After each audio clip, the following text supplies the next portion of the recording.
Hey, we're back. We got taken down by the powers that be. I had no idea that that old clip would cause an issue.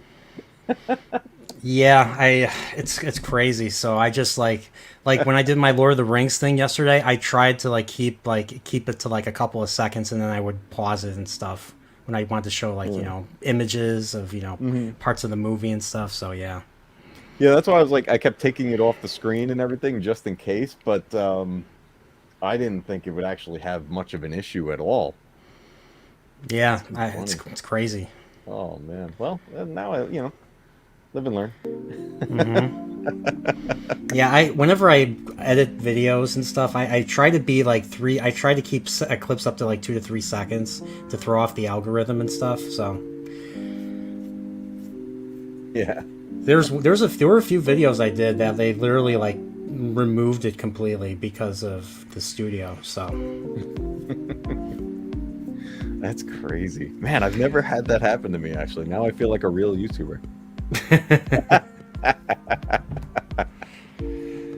I Uh, really, I have to because these were part of the reason why I started my channel in the first place was I wanted to basically put every like my experiences, the stuff I grew up on, the feelings I had before I forget them, because I'm yep. starting to forget stuff, and I that's why I started making like the Mario stuff. I'm starting with the stuff that affected me in my early childhood. That's why I've been doing a lot of Mario stuff and Zelda stuff because that's the stuff that really made me. It was the very first things I was ever a fan of. So, Hmm.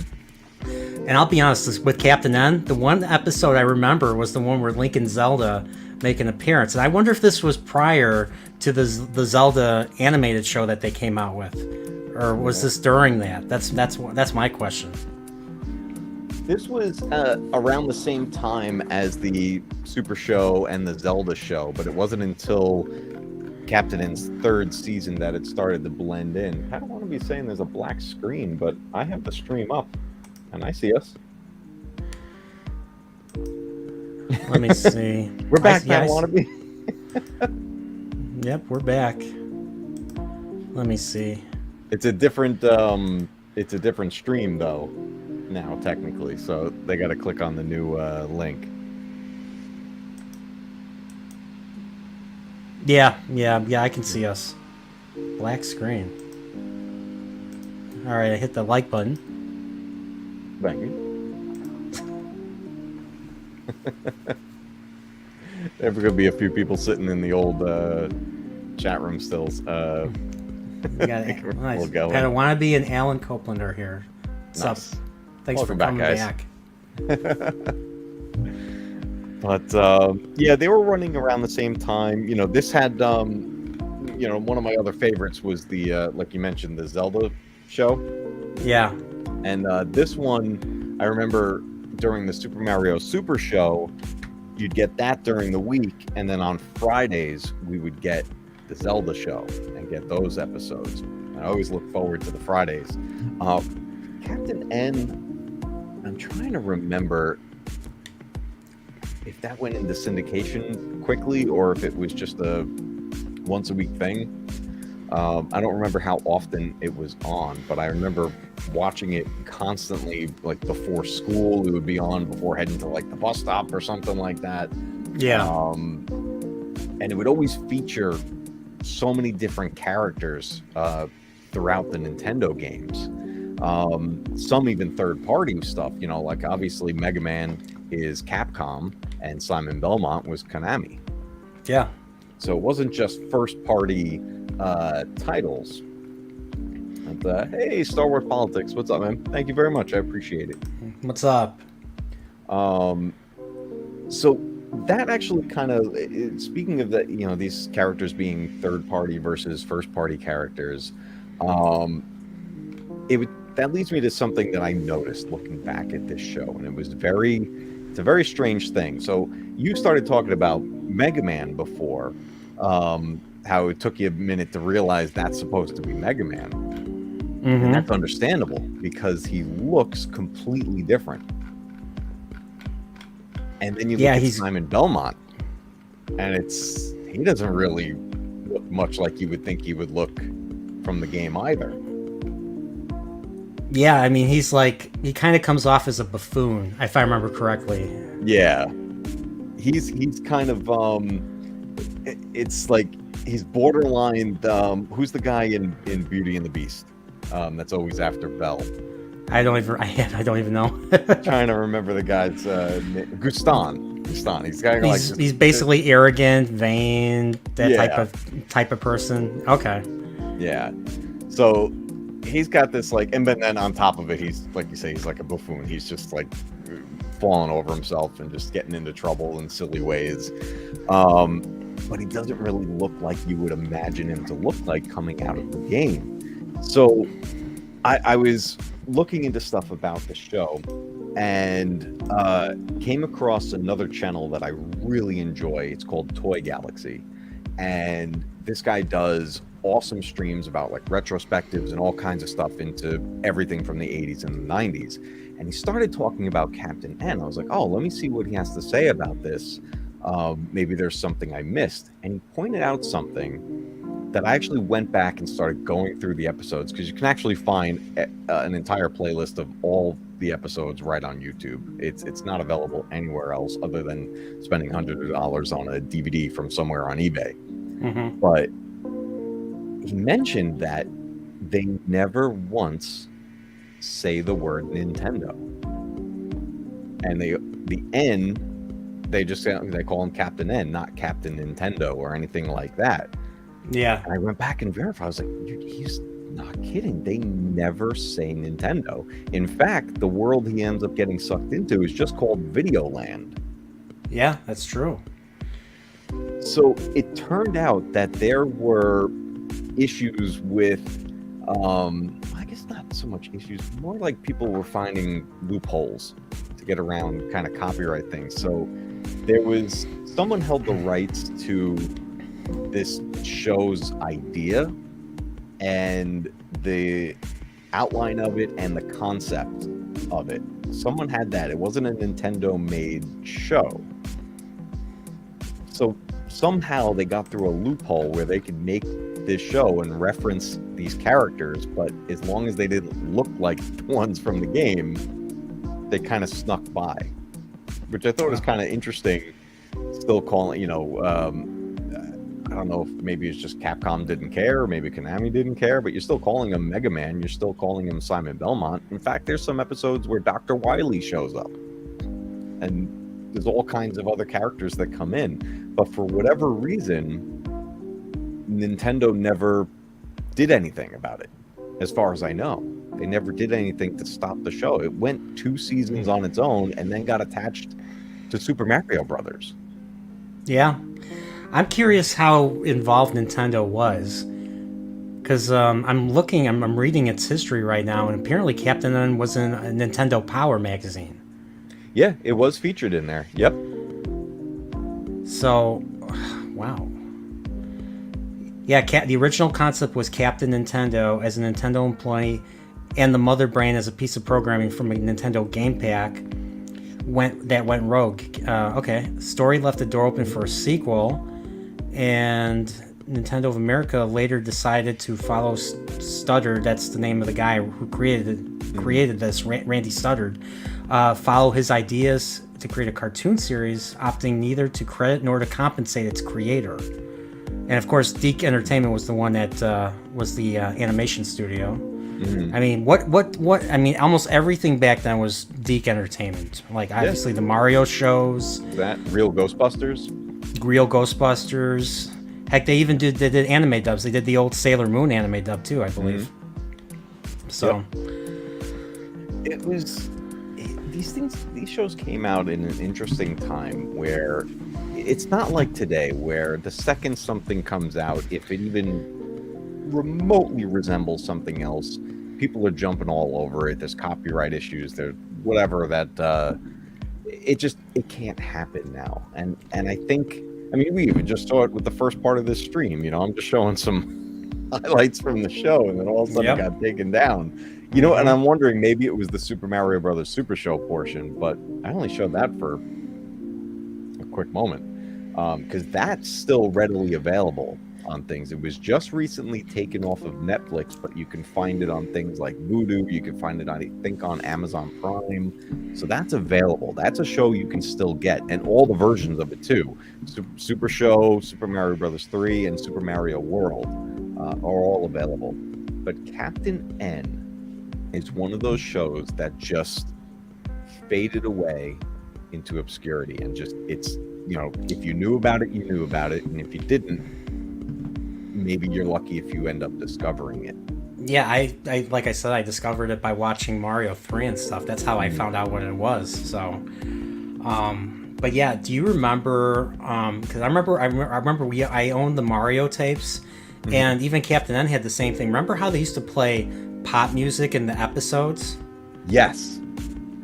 So they had to actually make changes when the show went into syndication.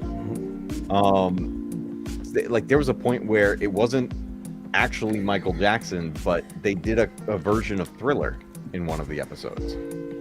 Really? Yeah, it was a female singer, and it was Thriller. But when the show went into when it went into syndication, and then when it also eventually came out onto that limited DVD, the broadcast versions were not on there. It was the redone ones, because when the show first aired, there were actually points in the show that were unfinished. Some of the animation was unfinished. You would get maybe a character on screen, but the background was blank. So there was a whole bunch of changes that happened. I did not know that. Yeah, it was a weird situation with that show. Yeah, because I remember, because I bought the DVD for Super Mario Brothers Super Show, and I remember one of the episodes where Mario, they're all holding on for their dear life. They're holding on to like a ledge, and there's lava below them, and Mario's trying to reach for a fire flower, and they play Danger Zone. He grabs the fire flower, and he flies. Even though he's Fire Mario, he still flies up in the air with everybody holding on to him. And I remembered that, and when I watched the DVD, they were just playing generic music. I'm like, this is not right. What happened? And then I learned that DVD companies just didn't want to pay copyright, didn't want to pay royalties to Kenny Loggins, because Kenny Loggins, like Lars von Trier, he needs his money. He really needs that royalty money because he deserves it and stuff. Like I'm trying to imitate South Park or something with that. That's one of the reasons why there's a lot of shows from our childhood that just didn't make it to DVD release. Another example like that is the show Muppet Babies. Yeah. We're never going to see that on DVD or Blu-ray or anything. For the same reason? It was because they had clips of all kinds of things. They had music from all kinds of things, and everything they referenced in all those episodes. I mean, there's a full Star Wars episode where they're putting actual footage from A New Hope throughout the entire episode. That I didn't know. I one thing I do know about Muppet Babies, and it was the same for like other shows like DuckTales, was that a lot of their episodes were based on our pop culture of the time. And back then, pop culture in the 80s was excellent. So that made these shows just as excellent.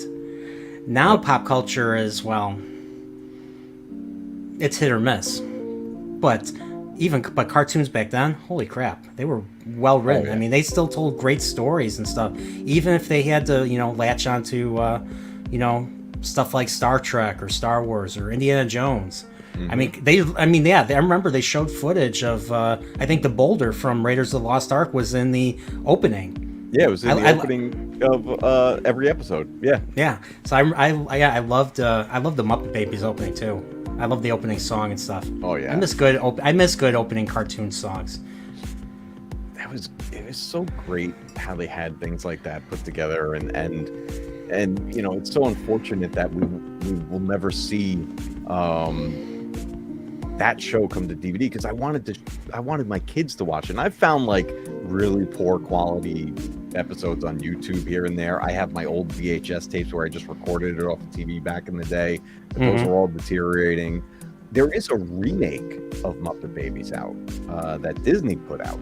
And it's on like Disney Plus and stuff like that. And we've watched it. It's CG.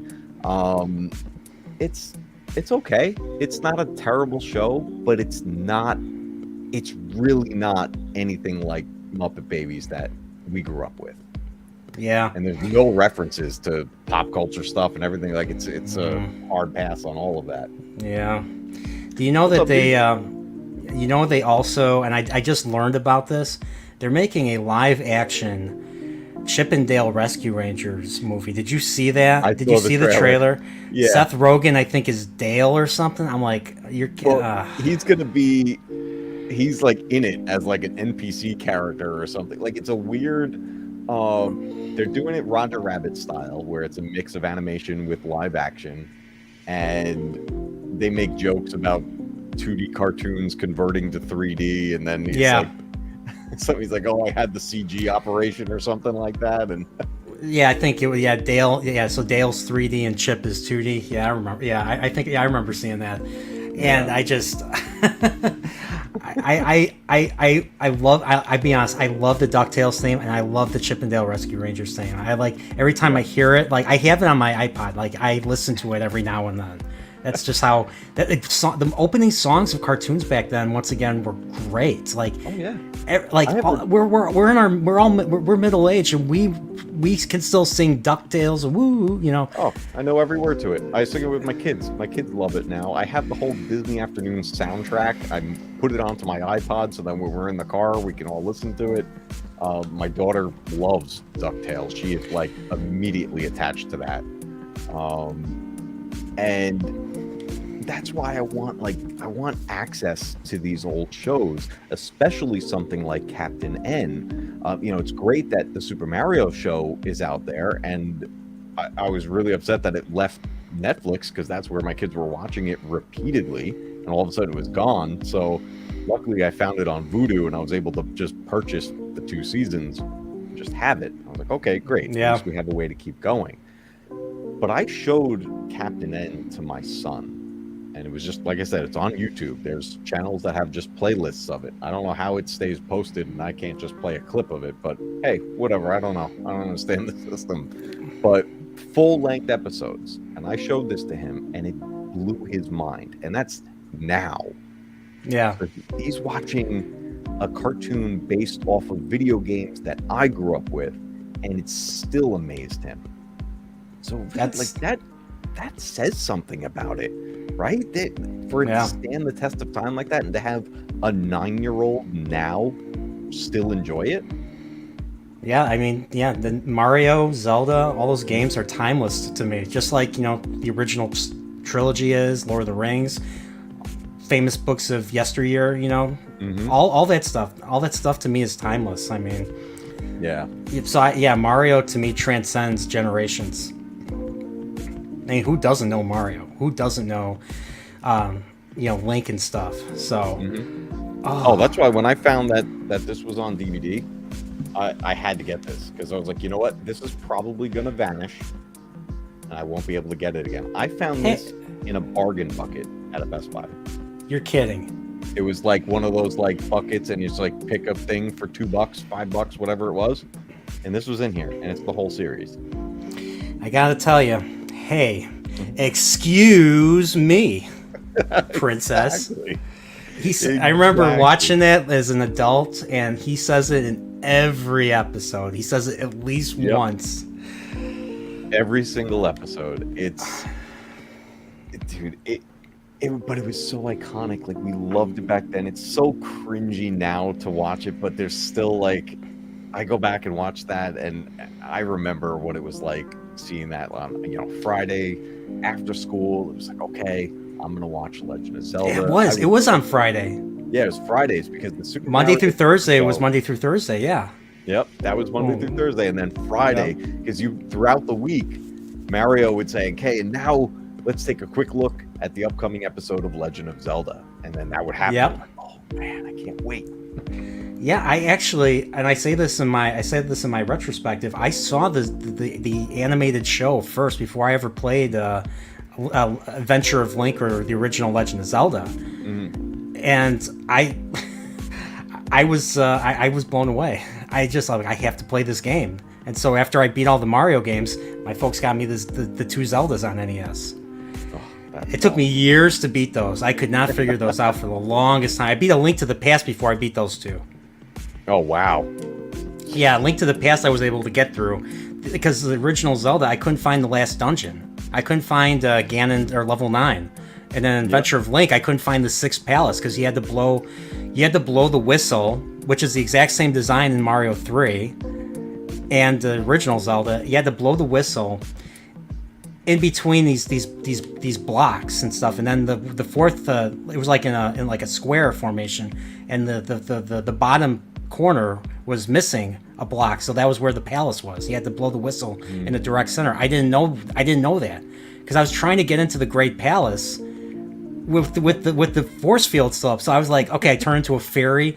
I'm like, I'm almost there. No, I'm dead. And it's just, it took me a long time, and I finally somebody told me about how to do it. I finally just figured it out when I was like 11. So it was a good 5-6 years of not beating it before I did. So. Well, the other cool thing that happened with that Zelda show, especially with this show, and with Captain N, it was the sound effects.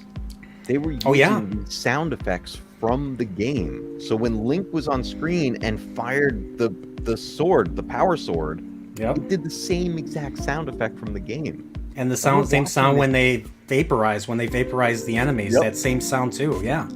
Yep. And the rupee sound, and I think even the boomerang. Well, I don't know if boomerang sound. I don't know if there was a boomerang sound. Actually, no, there was a boomerang sound. Yeah. But everything was recognizable, and it was hitting all those notes for us as kids. I mean, this was, 80s and 90s was a time of marketing to kids in a lot of different ways. Saturday morning cartoons, absolutely. Yes. Yeah, most of the cartoons we were watching growing up were really made to sell toys. He-Man, She-Ra, G.I. Joe, all this stuff. It's there to sell toys. But then a show comes along like Captain N, and it's based off of video games. Now you have a whole different market here, because you can take something that's now enjoyable and interactive to be watching as a show, to then have an interactive experience in the form of a video game. So to come off of watching Captain N, it's like this, all right, this episode featured Donkey Kong. Great. Now kids are going to want to play Donkey Kong and go get a copy, and, So this was designed to sell video games as opposed to action figures or, plastic toys and stuff. Yep. Which I don't know if they had a whole lot of Mario toys back then. I remember the Mario 3 Happy Meal toys. I had those. I had to bring them up in one of my retrospectives. Yeah, because that was I was like, please give me. I literally went up to the counter as a 5 or 6 year old, and I was like, please give me the the Jumpy Mario Spring toy, because they kept giving me the Luigi one on the rollers on the cloud and stuff. I'm like, come on. Oh, I never had the Luigi one. I had the spring one with the suction cup for Mario, and he was in the raccoon costume. And I had like a little Goomba one that like kind of wobbled around. Yeah, he had the Goomba had the suction cup, so you put him down and then he pops up, to scare you because he's a Goomba. And then there was a Koopa Troopa one too. I forget what the Koopa Troopa one was. I think it was a Paratroopa. I'm not sure what the mechanism was. I don't think it was a spring, or a roller, or a suction cup or something. But it was something. I still have a bunch of those toys somewhere. I have a whole bin full of my old toys that now my kids play with. So there's a bunch of those Happy Meal ones that were in there. And I had a figure. I did have another little toy figure of Mario shooting like a fireball right out of the palm of his hand. Nice. And it looked like a piece of gum, because it was like red. It was like a pinkish red color. It wasn't the traditional orange, fireball and stuff. Yeah. I want to see if I can find it. Yeah, that'd be awesome. Those things are so cool. Somebody on Twitter actually tweeted, did anyone own this Nintendo case? Like, I had this little leather Nintendo case that had like 10 or 11 slots to put your NES cartridges in. So my parents bought that for me, I think in 90, when they got the they got me Adventure of Link along with Fester's Quest, because my dad who was a boomer, grew up with the Addams Family, so he sees Fester's Quest. He's like, oh, that's from my childhood. I'm gonna buy that for my son. So I end up getting this really hard Sunsoft game called Fester's Quest, which to this day I still have not beaten. I've watched the ending on YouTube, so now I after a decade I finally knew how it ended. After 15 years, I knew how it ended, but I didn't get past like the 5th boss. Like, game was impossible almost. That game was so brutal. This one? Oh, that's I think that's it. Yeah, I think that's it. So this cool story. So I didn't have this growing up. My cousin had one like this, but I didn't have it. This was maybe gotta be about 2 years ago now at this point. A local retro game shop had a contest, and this was the prize. Ooh, and I won that. That was sick. I wish I didn't throw mine. I wish I didn't get rid of mine. Like, the oldest system that I have is my N64, and I gave it to my brother. Like, my Nintendo, completely gone. Like, all you see is gray, and to me, all you see is gray and white. You know, that was the issue for me. It, like, getting a Nintendo game, NES game to work right away was like a 1 in 100 chance. Like, it was never. It was always an impossibility.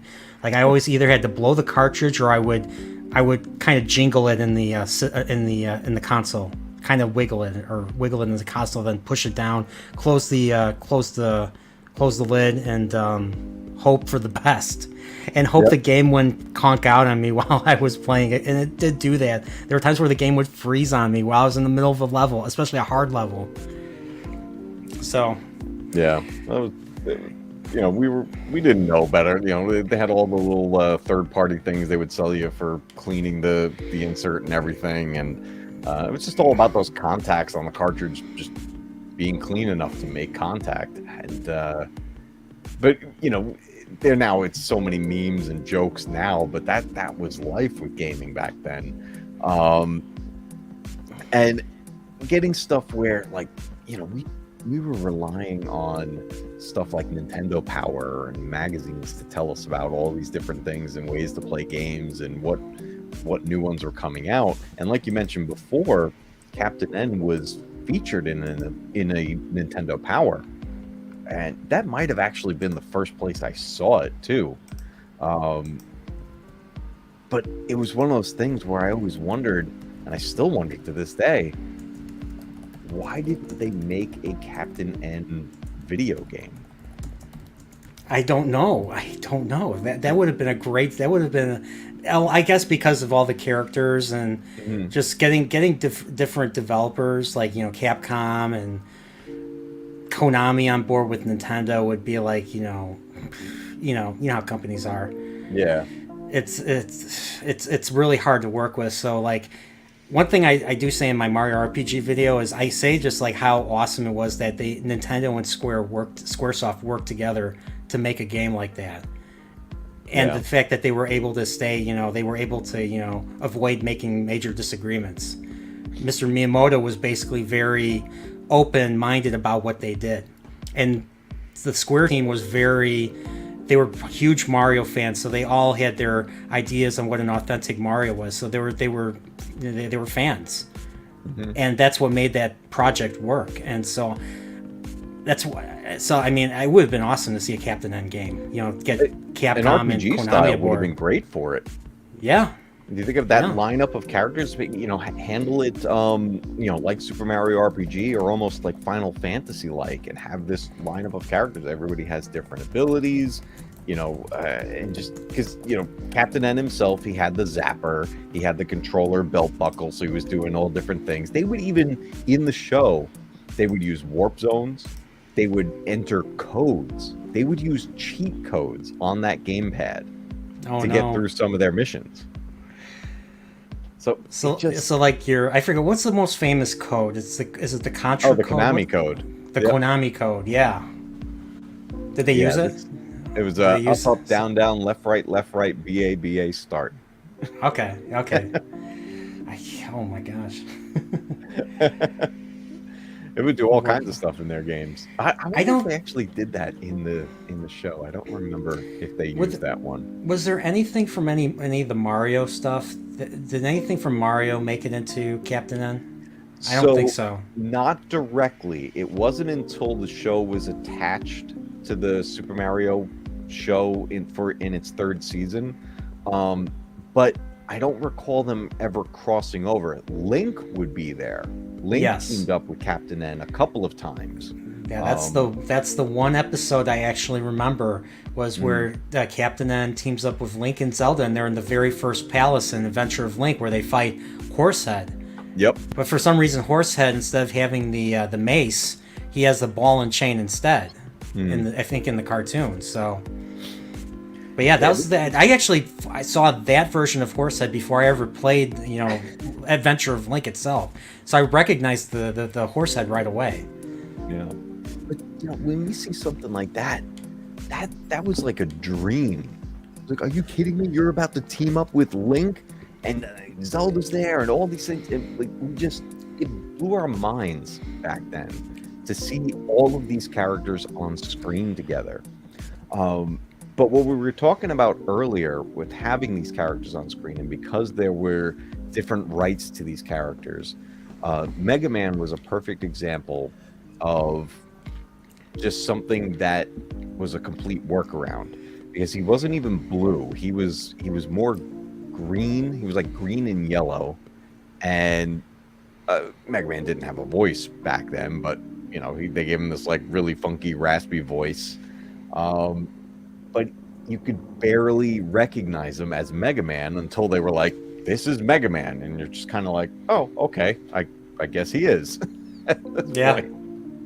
And then the same thing with Simon Belmont. You don't really know who he is until they introduce who he is. So they make a good point of saying who everyone is in that very first episode, and then you're just kind of used to it. And I never knew who. I mean, back then, I had no idea who Simon Belmont was. I never played Castlevania until I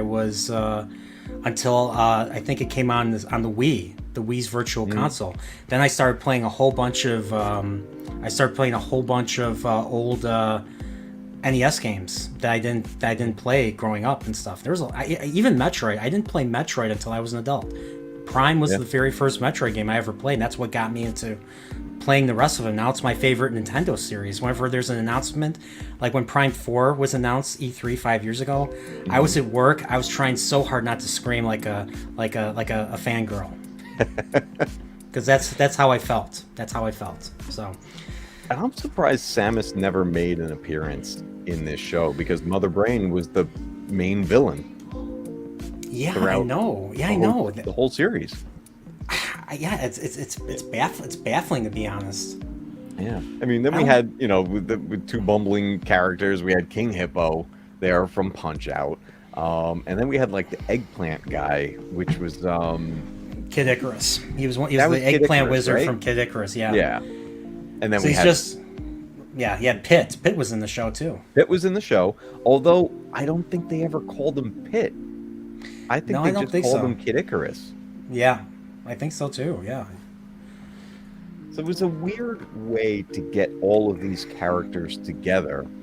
And, back then, the only thing we had to compare them to were these 8-bit sprites that were in the game. So we were very accepting of seeing these characters in this form, because there really wasn't much else to go off of, Yeah, and the thing that makes it the thing that I was able to suspend my disbelief, and like you said earlier, it was the sounds. They used the sounds from the games that made it authentic to us. At least it made it authentic to me. Hearing Mario's jump, or the sound of shooting fire from the Super Show, or hearing Link shooting the sword at full health and stuff, the sword beams.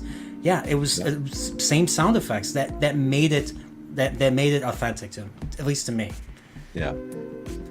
And this is, I don't think we'll ever see anything else like this, having this mashup of these characters from video games. Although I don't know, maybe hope is there for something like that, because we have things like the MCU now, and everything's all about The multiverse. multiverse. Yeah, everything now, dude. It's like, get characters together and combine stories. That's the big thing, and it has been now for, geez, over a decade at this point, right? I can't remember like not seeing something be a trilogy or a multiverse at this point. It's everything is connected. So to have video game based cartoons or movies or anything like that, it is risky doing it, because we know that video game based movies tend to not do well. We get a few that stand out that are very successful, like Sonic the Hedgehog. We were talking about that before. But then you have the Super Mario movie from early 90s, which again, all we had to go off of was these 8-bit sprites. And there wasn't cinematics. There wasn't a whole big story other than what we read in the instruction manual. Yeah. Well, we got a movie, and it was, even back then, I saw it in theaters, and seeing it as a kid, I still thought it was weird. But I saw it too, and it was the same thing. Like, why did the Goombas look like this? Why did they have tiny heads but big hulking bodies? And there's that remember the scene in the elevator where they're moving him to trying to dance with them or something like that. It was they're rocking him back and forth in the elevator. Yeah. But here's the thing. Even though Bob Hoskins hated playing Mario and stuff, the reason why he took the job was because his kids told him to take it, because his kids played Mario. His kids were playing Mario just like the rest of us were. And he said this was the worst. He's like, this is the worst job I've ever taken. But I thought he was a good Mario. Like, he captured the Brooklyn. Like, Bob Hoskins is a great actor. Like, he was a legend. He was great. He could play a tough private eye like he does in Who Framed Roger Rabbit, or he could play a pirate. He could play Mr. Smith in Hook, if you remember Hook. And well, he plays Mario pretty well. Like, even to this day, even though I'm not a huge fan of the movie now, but I still watch it for nostalgia reasons. But he played a convincing Mario. Now, John Leguizamo as Luigi, I have a very different opinion about. So. John Leguizamo as Luigi was a much tougher sell. I think he overall did a good job in the film, but that's not how I would have pictured Luigi, even based off of the 8-bit sprites of Luigi. Like, we were like, okay, Luigi is Mario, but he's wearing green and white, and like, it was a whole different thing. So we had a very extreme revisioning of these characters at that time. And then shortly after that, actually, I would think probably at the same time, Super Mario World might have been out already. Super Mario World came out in 91. The Mario movie came out the same. Mario movie came out the same time as Super Mario All Stars, 93. Okay. Oh wow. So this was after the fact. So we already had a new look to Mario. Yes. And Luigi. Especially Luigi, because he was no longer just a mirror image of Mario. He had his own look. I mean, you saw the Super Show. He didn't look exactly like Mario. He was taller. He could jump higher. If you played Mario 2, he could jump higher. He was like I think I said he was taller. He was taller, and he was not as courageous. Like the Super Show, basically, he was more reluctant. He was a more reluctant hero, whereas Mario was, the one that went out. He was the altruistic one. Luigi was the more reluctant one. He was more cautious. He was a little.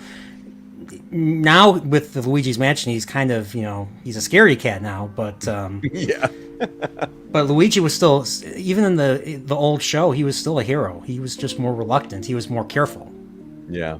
So that's a team up that would have been so great. I remember always hoping, like, is the next episode of Captain N gonna have Mario and Luigi? Like, when are we going to see them? And we never got it. It never happened. But we always hoped for this team, because now we had the option of team ups. This, it wasn't a thing until this show, and to even have the idea of maybe we'll have a video game come out where all these characters are together. And again, it never happened. We didn't get anything like that. I would love to see Captain N revitalized and brought back in some way. Maybe reboot it. Do something with current day video game characters. You know, because it doesn't have to stick to just being Nintendo, because the show, as far as it was concerned, was Videoland. Yeah. You know, at the time, Nintendo was the thing that was out, so that's really what they had to work with. But yeah, there was so many options there. Punk Model, what's up? Welcome to the stream. Yeah, I went on my Discord and said, "Hey, everybody, I'm here with Mad Cave talking old video game cartoons." So people are coming in. I appreciate it.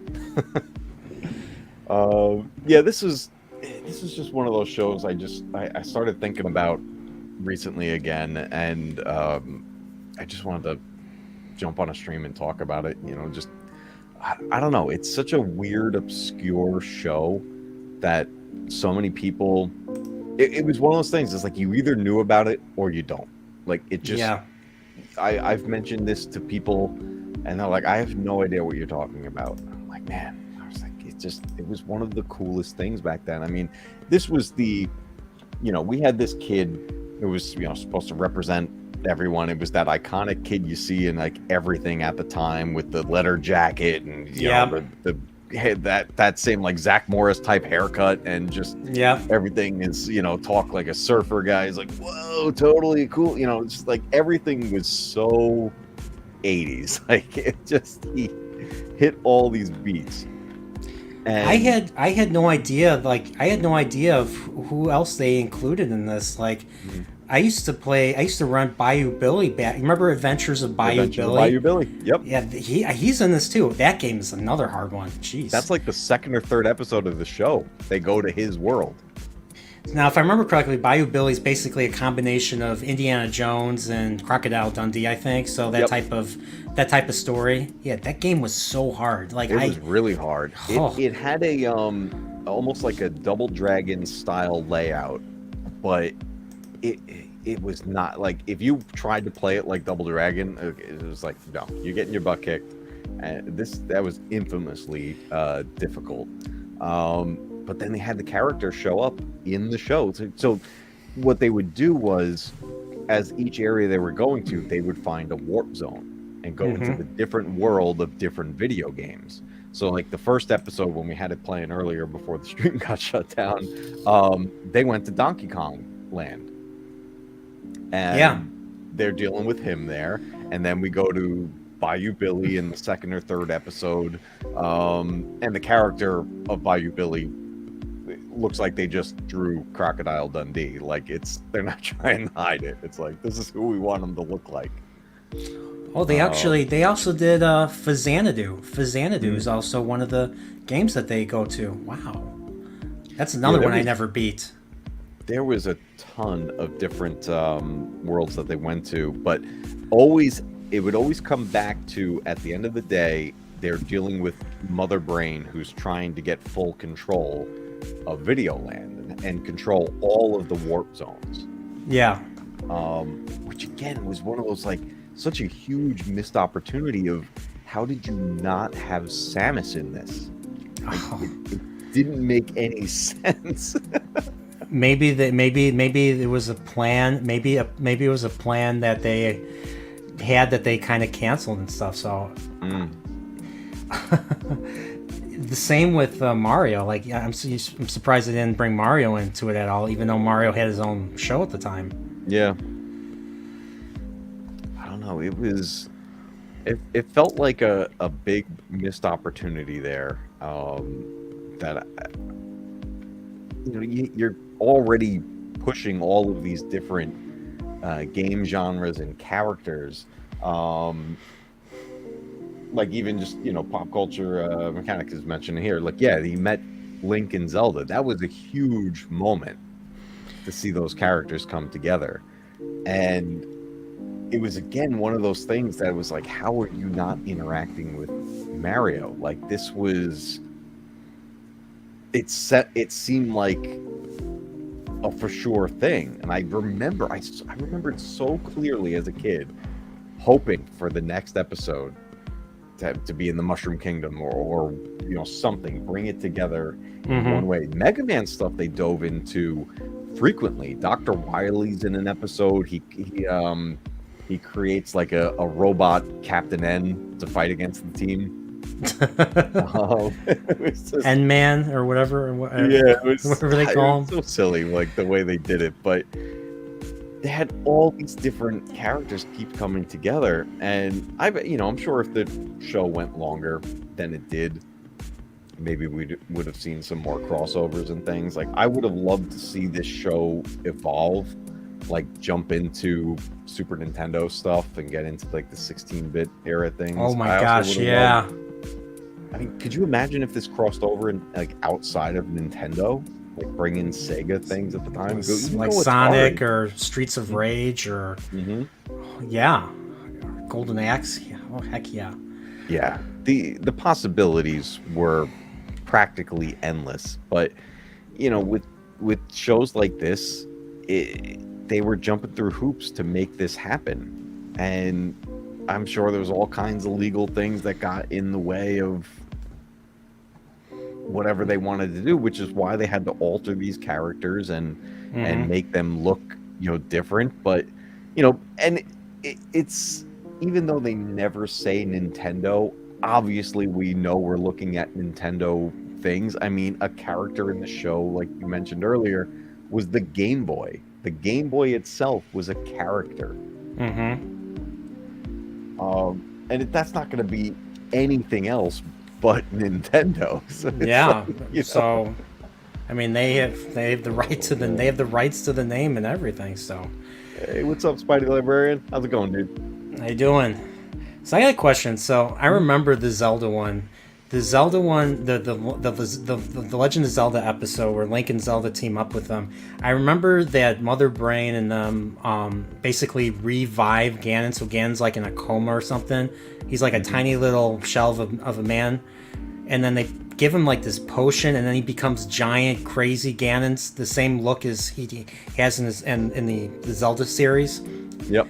And I was wondering if every episode is basically Mother Brain and her minions get like way over their heads, and they lose control of the situation by bringing villains back, or other villains taking over what they're supposed to be doing and stuff. It was usually it was King Hippo or the eggplant guy causing the problems. Oh yeah. They were the bumbling idiots. They were like the Looney Tunes style comedy coming into each episode, and then Mother Brain would punish them somehow. Like I remember in the Zelda show, when the enemies would mess up, Ganon would yell at them and everything, because they'd all, like, once Link defeated them, it wasn't like the characters were dead. They ended up reappearing in this big, like, giant container where it's like now they were like rebooted in there. Yeah, that's what I always thought. That's what I always thought happened when I started playing the games too. I always thought the same thing. That's why they had to give a reason or a logical reason for why they respawn in the Nintendo games, and there you go. There's an interesting reason. They vanish and they appear in that little vessel, and then and Ganon's like, I'm gonna make you suffer until you failed, so you're gonna suffer in there for a while. I think that's what he does and stuff. So, but yeah. I was so disappointed after Super Mario World came out on NBC. After that was done and there was no more cartoons and it was just news, I was so disappointed. I think this was like 92 or 93. I was like, I wanted more Mario cartoons, and well, they never really did any more after that. Like Super Mario Kart, Mario 64 came, and then many years later, still hasn't been any Mario cartoons since, until this new animated movie that Nintendo's involved with.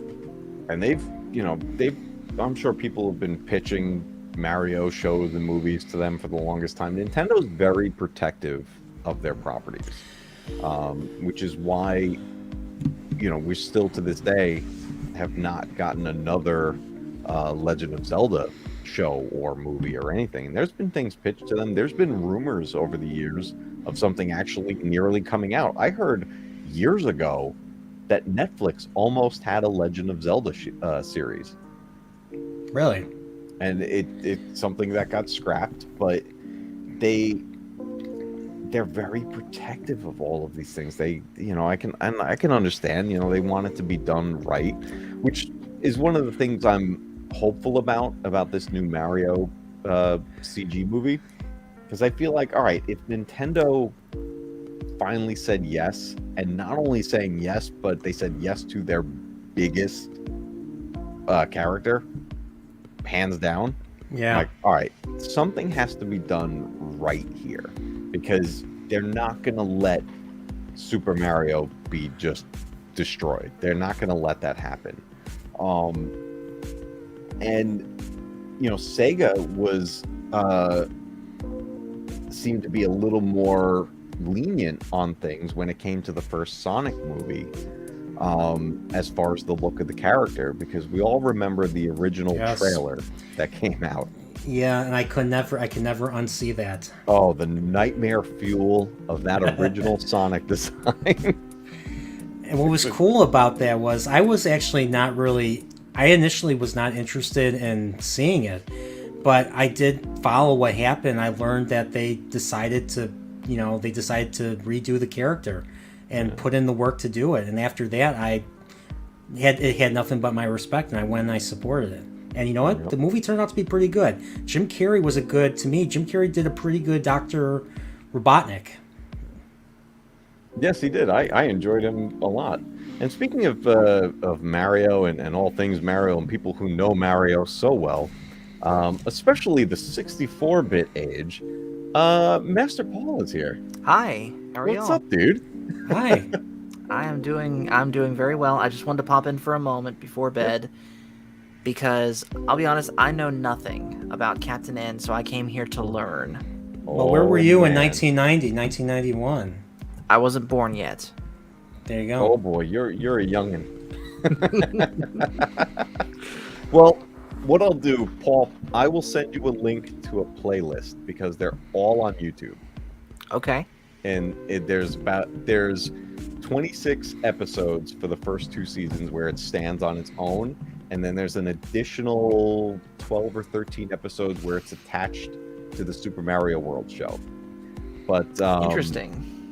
It's worth a watch to see these versions of some characters from back in the day. It was one of those shows that was, I don't know, I consider it a hidden gem, because not a lot of people know about it, man. It faded away into obscurity, and now I don't know, it's almost got like a cult following. But I would love to get this on DVD or Blu-ray or anything, really.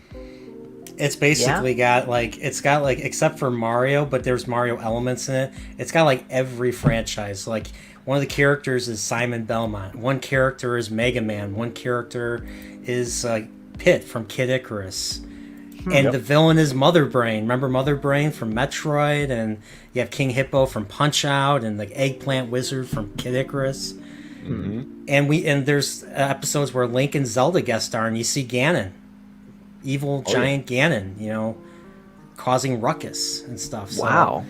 Yeah. Now, did Captain N start out as its own game, or was this just a show? It's just a show. Just a show. So we were talking earlier about how it was unbelievable that they never made a Captain N video game. So it was just the premise of the show, and when you see the intro of it, it's a kid playing Punch-Out. And all of a sudden, he gets sucked into his TV. Him and his dog. His dog goes with him, and he's got his Nintendo controller and the zapper, and he ends up in Video Land. And this was all part of a what's it called? This I'm having a brain fart, man. It's like Video Land? Like almost like the Chosen One. The whole idea of having the Chosen One in Star Wars. It was him coming to Video Land to save everyone. Wow. And It was pop culture. I think you're right. It was Duke. Yeah. Yep.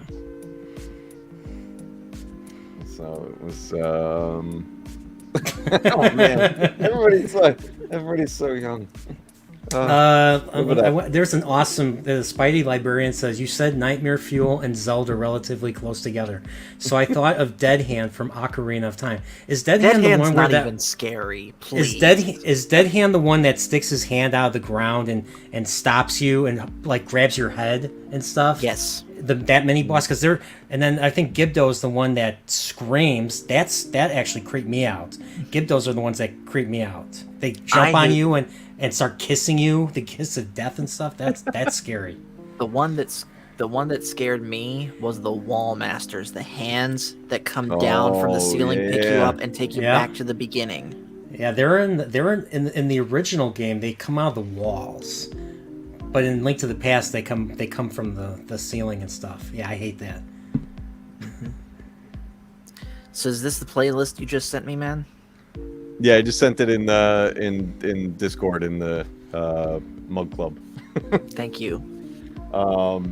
Definitely worth a watch. It don't expect anything ridiculously crazy, but you got to think of it as watching it as a kid, like having your hands on, like imagine you're sitting down and you're playing Super Mario 64 and suddenly there's a TV show based on that world and you're seeing characters from other video games jump into that world and work together to fight against a major villain from another video game. Like, and you hear this, and you hear the sound effects from you hear the 8-bit sound, the very 8-bit sound effects from those video games. That's how it's sold for me. Like the Mario cartoon, you hear the jump, you hear the fireball sound, you hear everything, the pipe sound. That made it believable to me as a kid.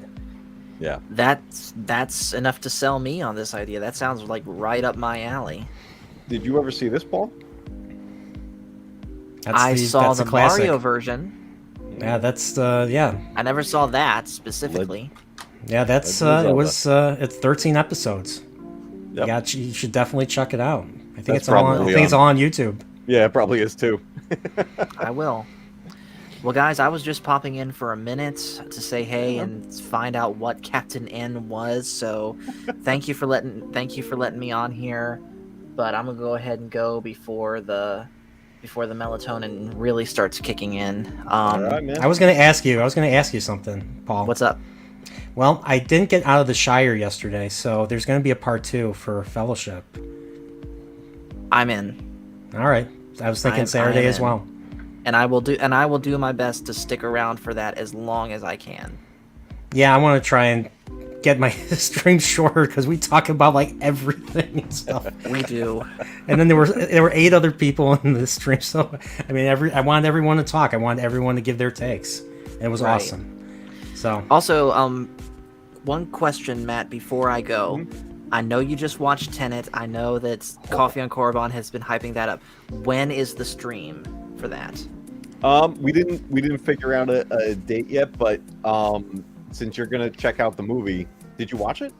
Not yet, but okay. I will as soon as I can. I'll wait for you, and then the 3 of us can all talk about it. Because, dude, I loved that movie.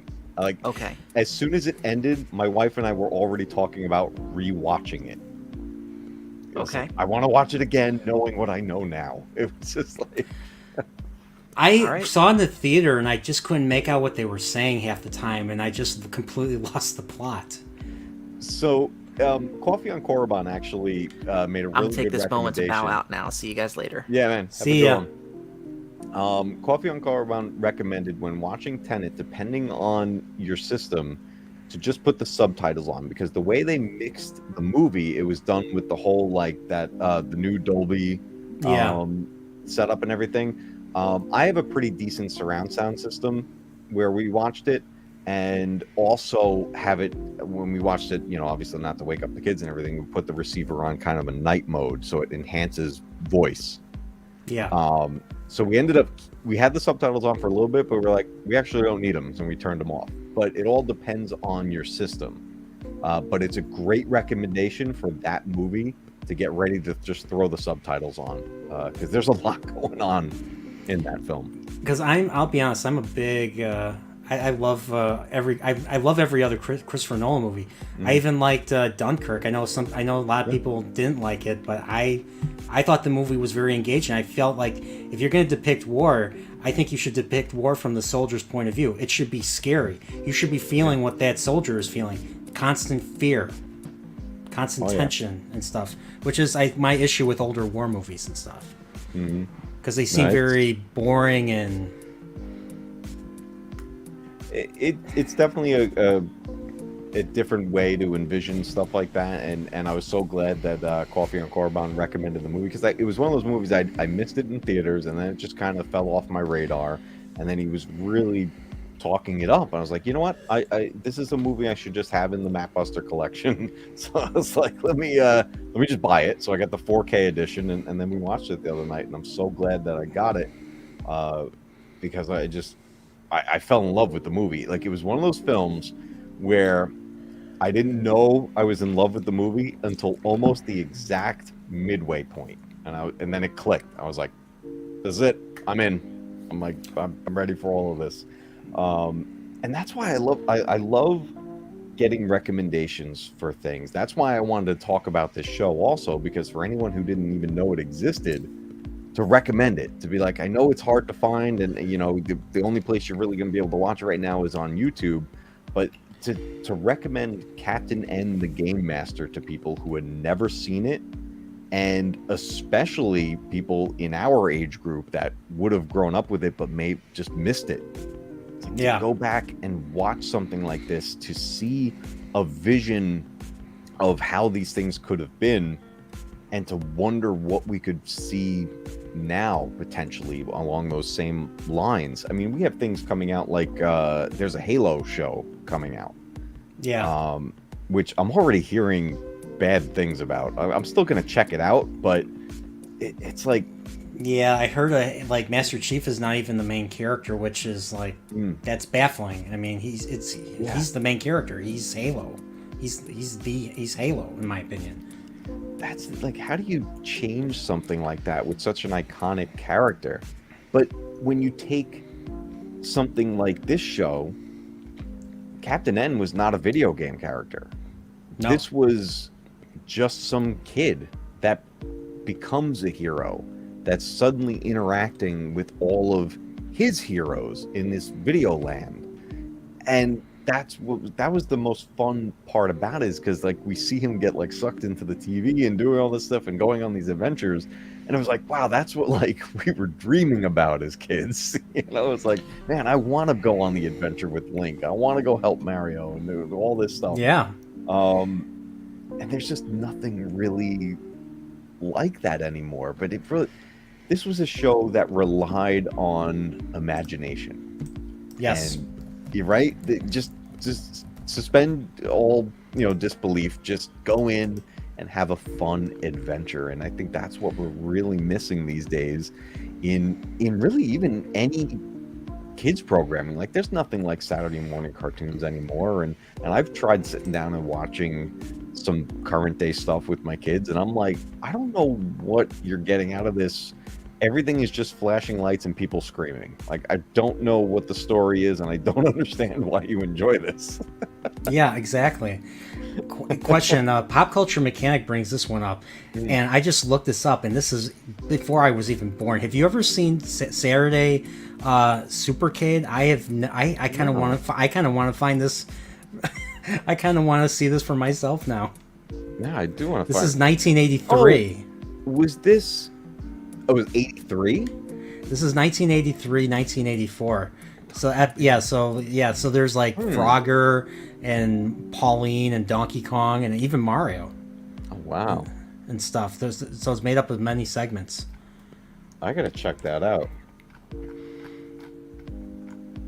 That's crazy. Oh, Spidey the Librarian remembers it. I have to find that. I got to see what that's all about. Wow, that's even before my time. Jeez, I never heard of this. Now it's something for me. Now it's something for me to discover. Padawannabe, I would imagine there were many tube televisions that fell off of stands.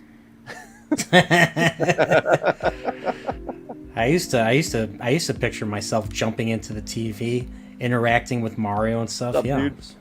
Yeah, man. What's up, Tron? They, I mean, oh man, I mean, I remember running around the house with the Nintendo Zapper. You know, there was just, you got the cord all over the place, and just, and then that's his weapon in the show, and they just called it the Zapper. You know, there was no. Which one did you never have? say Nintendo. Which one did you have? Did you have the gray one, the original one, or did you have the orange one? I had the orange the gray one growing up, and now I have the orange one because I ended up having to get a new Zapper. Because I think the orange one was when they came with the later NES, when the later years when the NES was out. So yeah, because my parents bought the one. My parents bought the one in like '89, so that came with the orange Zapper. So yeah. And you know how I used to play Duck Hunt? I used to take the Zapper and like literally touch the screen with it so I can kill all the kill all the ducks and stuff. Because if I tried to back up a little bit, I'd miss every time. Oh man, yeah, I remember the gray one. I think the cord got cut or something. It broke somewhere along the way. So then I didn't have the Zapper for a long time. This was in later in age, like we had it, growing up and played tons of Duck Hunt and Wild Gunman and everything. But it was just a few years ago that I went to the local retro game store near me and got the new Zapper and everything because a friend of mine was helping clear out his old parents' house and everything before they were moving, and they had a working tube television still. And he's just like, we were going to get rid of this, but do you want it? I'm like, yeah, I do. Right next to me, right here. And I got the Nintendo and everything on it, so I can play Duck Hunt. I have to ask, what consoles do you have? Do you have all the consoles? I have, I don't have everything, but as far as like the main ones, like next to me, I have the NES, Super Nintendo, N64, Genesis, Dreamcast, 32X, Sega CD. TurboGrafx? I got my Xbox here, a PS2, GameCube. What else do I have hooked up? And then I have the Hyperkin RetronN 5, which takes the cartridges and stuff too. Okay. And my Atari. Did you get any? Did you get any? Did you get any? I'm guessing you didn't, but did you get any of the minis? No, I didn't actually. A friend of mine got the mini SNES, and he loves it. The mini SNES is the best one out of all of them. Yeah, he plays that all the time with his kids. I think I've played it over at his house, and it's great. I never got them because two reasons. One, because I have the systems and carts and everything. The other thing was because I had all this equipment now to convert it to HDMI. So I really wasn't limited in playing it anymore. I could play it on a modern TV and upconvert it and do all this stuff with it. And then especially with the RetronN 5 system, taking the cartridges and everything, I was like, all right, you know what? I don't really need the minis, but I have nothing against them. I think they're a great product, a great idea. I've even heard some people have kind of hacked them and added more games to them. I did. You did? So I can play because the NES I can fit all, because the 8-bit games are so small in size. I was able to fit almost every game in the NES one. The Super Nintendo one is a little bit tougher, so I had to really pick and choose what I wanted to put in there. But I have like ActRaiser in there. I have I have all the Super Star Wars games on there. Oh my gosh, I forgot how hard Super Star Wars is. Oh, they're so brutal, and they just get harder as you go. Like the level that I kept dying at, and I needed the Game Genie to beat, was when you're in Mos Eisley and you're fighting the Stormtrooper tank or flying Stormtrooper vehicle thing. I'm like, how do you beat this and stuff? So, man, these games they're on a whole nother level with difficulty. And I know a lot of people now get addicted to the games that have the crazy difficulties, things like Dark Souls, Demon Souls, things like that. Everyone's talking about Elden Ring now, and I kind of want to play it. The current one is Elden Ring, but I look at things like that. I look at that difficulty level, the first thing I think about are the games we grew up with. Yeah. Because that's what it was like. We didn't know right away to look for patterns. We didn't know to look for certain things with these boss battles. It was just especially playing Mega Man especially. Yeah. Like I would die so many times on like Quick Man or Leaf Man or something. Yeah. See, this was another alternative right here. So like Raspberry Pi. We do the Raspberry Pi, yeah, and all those things. It was, and there's just so many different ways to go about this and keep retro gaming alive in one way or another. And that's why I would love to see something like Captain N revitalized. Like I feel like if people could get the act together and get the rights together and do this properly and put out like a Blu-ray set or something, I feel like it would sell. Like I don't think it would be a waste, because it hits the nostalgia points. Yes. It's video game based, which right now we're getting a whole bunch of video game based things coming out. We have Netflix is about to put out a Resident Evil series. That we have Halo coming out. We have The Witcher was out, which was a huge success. Yeah. Video game based media is big right now. And the next biggest one, which I think the whole planet is hyped for right now, is Sonic the Hedgehog 2.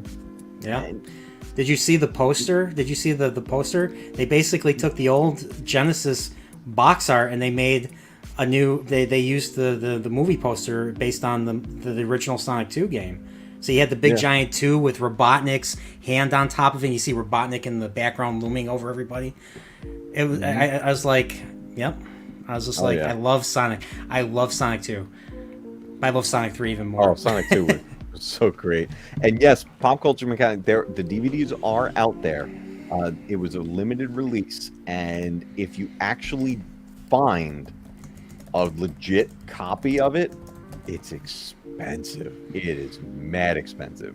What you can find fairly readily is bootlegs of it, and the things that people have been ripping to discs and just pulling it off of maybe a playlist from YouTube and throwing it onto a DVD or Blu-ray. But that's tricky. That's hit or miss. So beware, buyers beware with things like that. But if you do find the actual legit copy of it, I was wondering if I could share my screen. I found. Let me give me a second. But it's definitely out there. It's tricky to find it, and when you do, it's mad expensive, especially if it's still sealed. Oh my goodness! If somebody did not open that and they're selling it, that's at least a $300 DVD set right there. That's just crazy. Let's see, Punkwall, I got the OG NES. It works, but I need the adapters for my current TV to make it work. Plus, I need a whole place to store my consoles. Yeah. Oh, did I lose you? I lost him. He'll be back. He was trying to share a screen. So I'll catch him when he comes right back. But yeah, this show, I think it paved the way for things that we just ended up not getting. We had the Super Mario show advance into its multiple forms. Here he is. Yeah, Hey, my got disconnected from my mic and stuff, and in StreamYards, when you plug it back in, it doesn't bring it back. So I had to leave the studio and come back. So all right, I got the thing up. I found a DVD. It's on Etsy. I don't know if this is a real deal or if this is a bootleg. It sounds like it's probably one of the bootleg ones. Yeah, it says $45. I have no idea. Yeah, So I just typed in. Actually, I looked at this listing recently. Yeah, this is something somebody made. Okay. Highlights is handmade. Oh, okay. Yeah, so these things you can find on multiple sites, things like Etsy or eBay or and stuff like that, with different cover art styles and everything. But when you find the real copies of it, like anything in this like $20 to $40 range, is somebody made it. But when you find the legit ones, they're 100 to 200 bucks. Like it's, so here we go. That one, and you can see it's used. It's got the tearing and everything in the corners of the case, but that looks like that might be the real one right there. It's 125 bucks, so yeah. Yeah. Unless they're ripping you off, which is, you know, not an impossibility either, but yeah. Mm-hmm. Yep. And I've seen it listed at higher prices, in better condition as well. But that's the DVD set, and I'm kicking myself for this. Years ago, I had that in my hands at a Best Buy, and I put it back on the shelf. Oh no. Yep. Yeah, that's Mega Man right there. Green There he and is. yellow. Jeez. Yeah, Mega Man, And he has Deep shades Thought. too.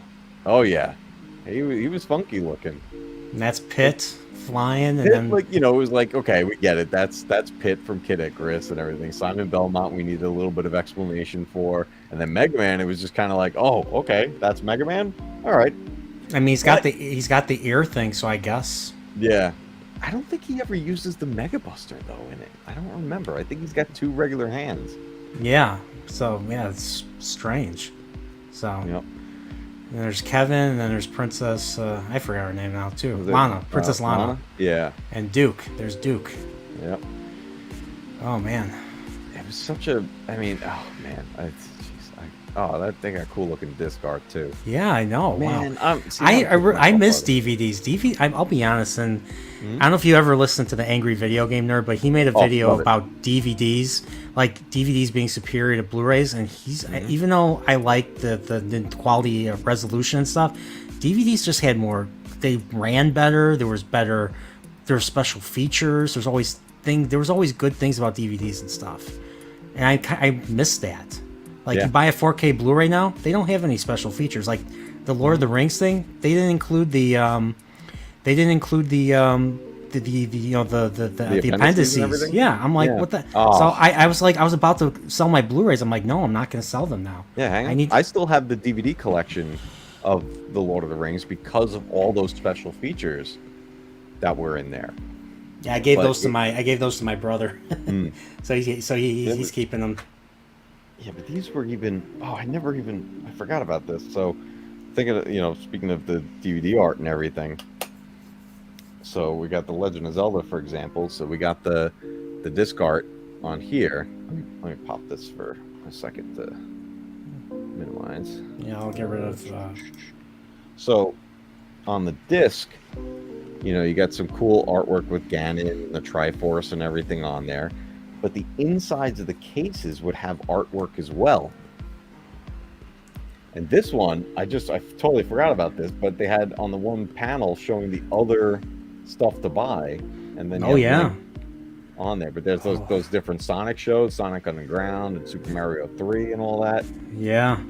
But you don't really get things like that now when you're buying the new editions of things. Like I have, now as I'm filling up my hard copy collection, I'm grabbing the 4K copies of stuff, but I try to grab special editions if I can, because they'll come with the extra disc that has special features or something like that. But if you get the standard edition of whatever it is, it's just the movie.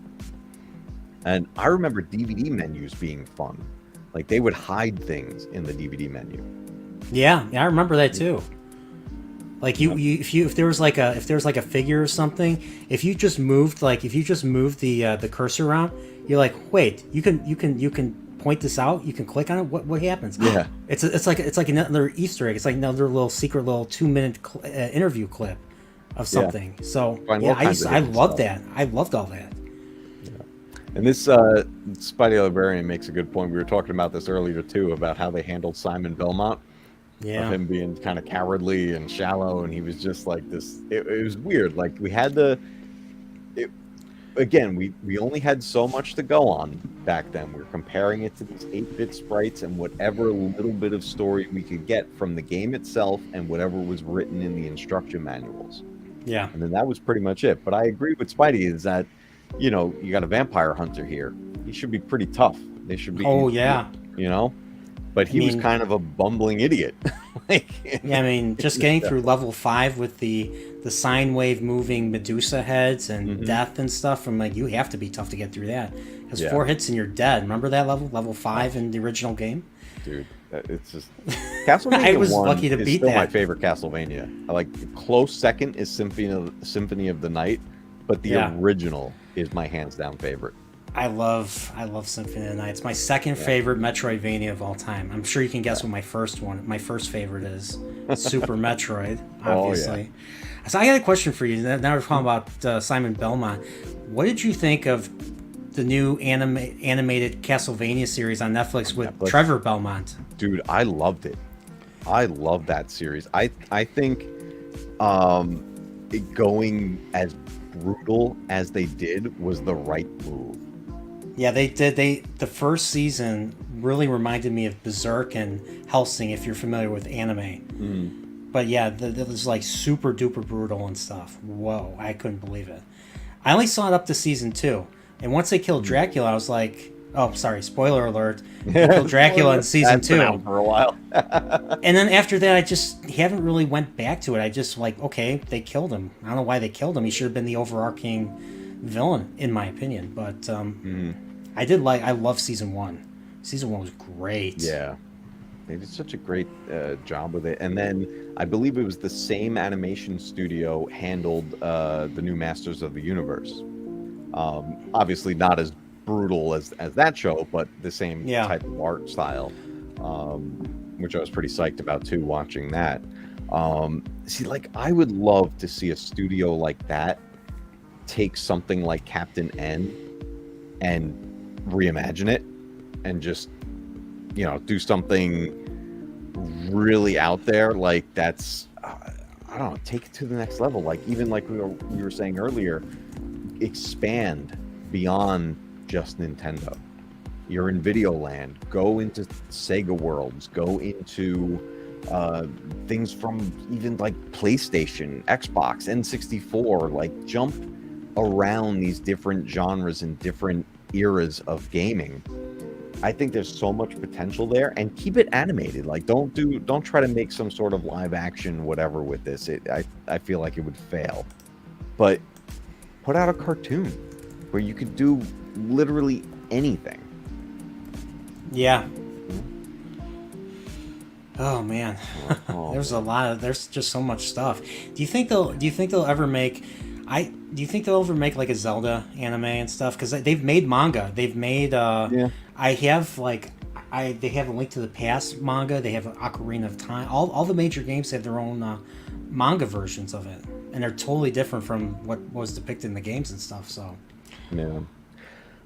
I would love to have something come out with it, but at the same time, I'm like, I would be more comfortable 15 years ago, 10 years ago, with the Zelda show or movie or anything coming out.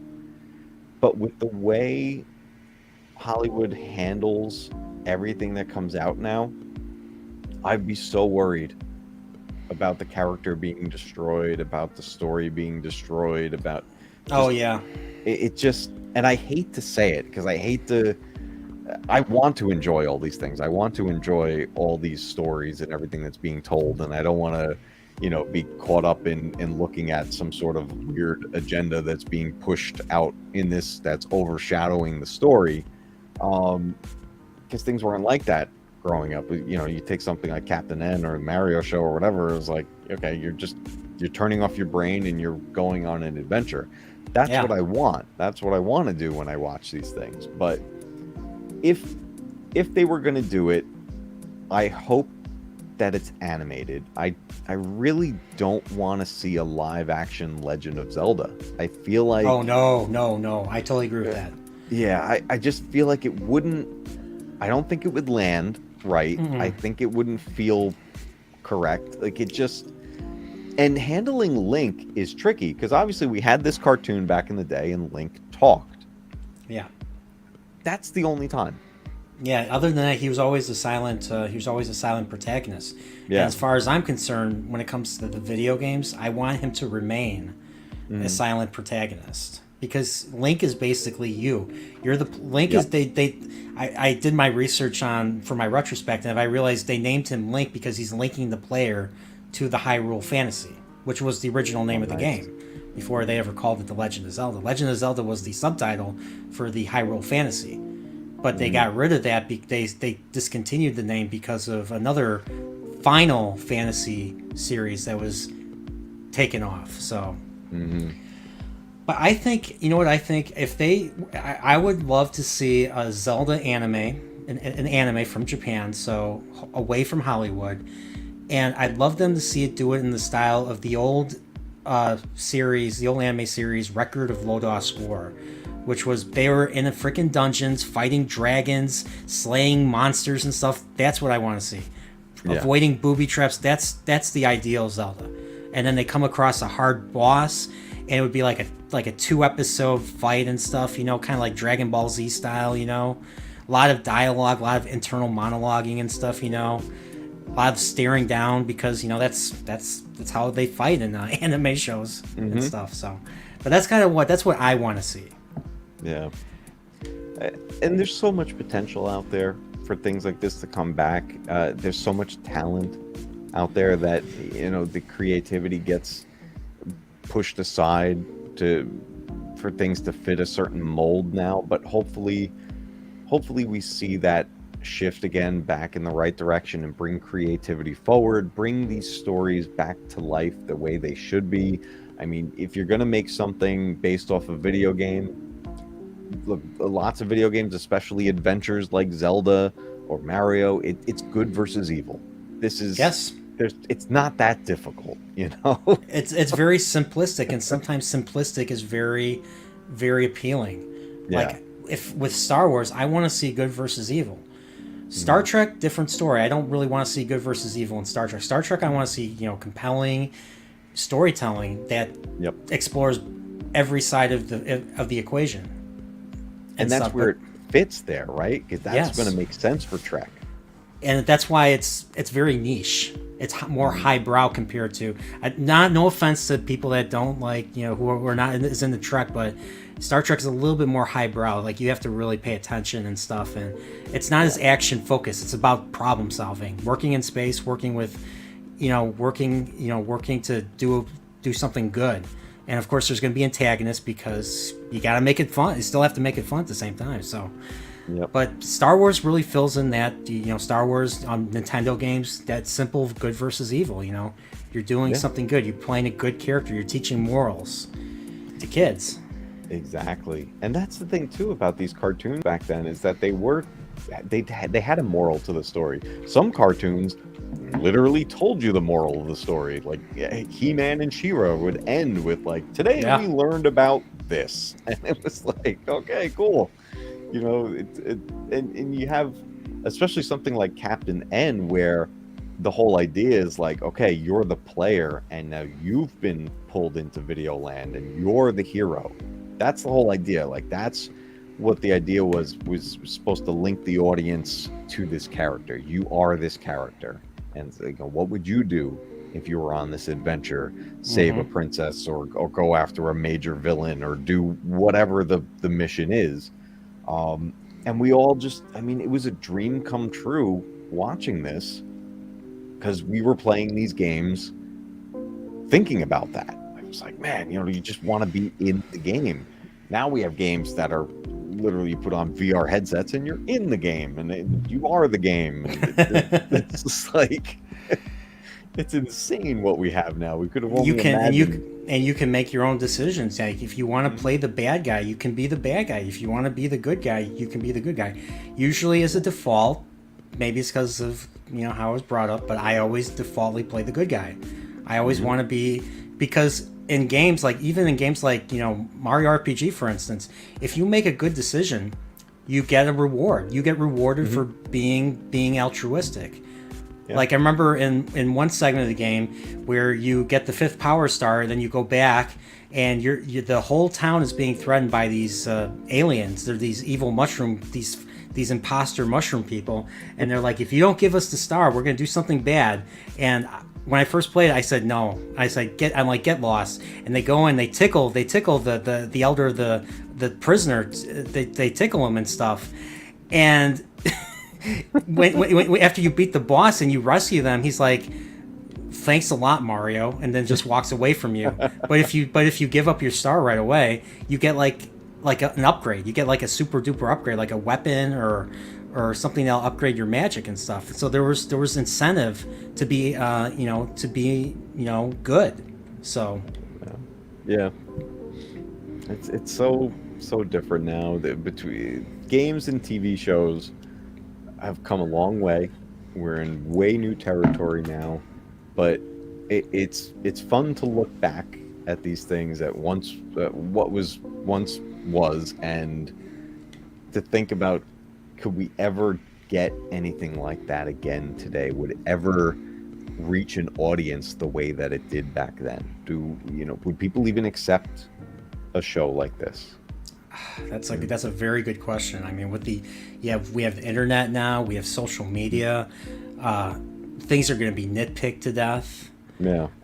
And it's just, and then, I mean, because, it's not just, it's appealing to kids, it's appealing to us adults who grew up with this stuff. So, yep. I mean, that's a much wider audience and stuff. And I don't even know if kids are even really interested in, stuff like this now. I mean, to be honest. It's tough, man. They all have their screens now, like we wished we could have had back in the day. We had Game Boy and we had stuff like that, but it was, it's so different now. And you're right. It's like, would they even be interested in something like this? And that's why I try I present these shows to my kids and like, hey, I grew up, like always the carrot on the end of the stick is I grew up with this. Yeah. So that piques their interest initially. It's like, okay, well, what did Dad watch when he was our age? Like today, this afternoon, I watched Gremlins 2 with my son. Gremlins 2. I love Gremlins 2. I showed him the first one a little while back, and I was like, hey, the second one is very different. It's like a crazy comedy. And he's like, no way. And I'm like, yeah. So finally he was like, hey, let's watch that. I'm like, okay, cool. Let's go. I never realized that Jerry Goldsmith was in the movie. He was at the ice cream shop. He's like, what the hell is this? Yeah. I didn't realize it was him. The guy that wrote Lee is in it. Yeah, that was the first time I ever saw Christopher Lee was in that movie. Yeah. Oh man, every movie I've seen with Christopher Lee always plays bad guys. Mm-hmm. And I was reading up on his life, and he was anything but a villain. He was the most professional. Mm-hmm. He was the most professional, kind person in show business.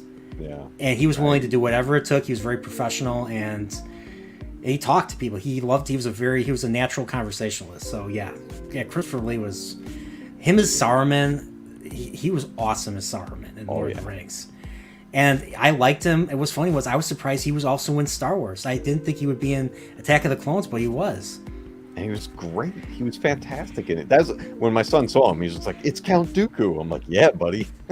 Yeah, and I was listening to a thing. He kind of wished Peter Cushing was alive, because him and Peter Cushing did a lot of Hammer horror movies together. Yep.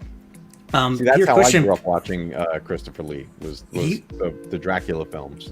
Yeah, I never saw those. I have to check them out. I know the first one is on HBO Max, but I think in an interview, he's like, he wonders what Peter Cushing would have thought of him also being in Star Wars for Attack of the Clones and stuff, because Peter Cushing passed away in the 90s, I believe, like 94, 95. So a decade before the prequels ever came out and stuff. So.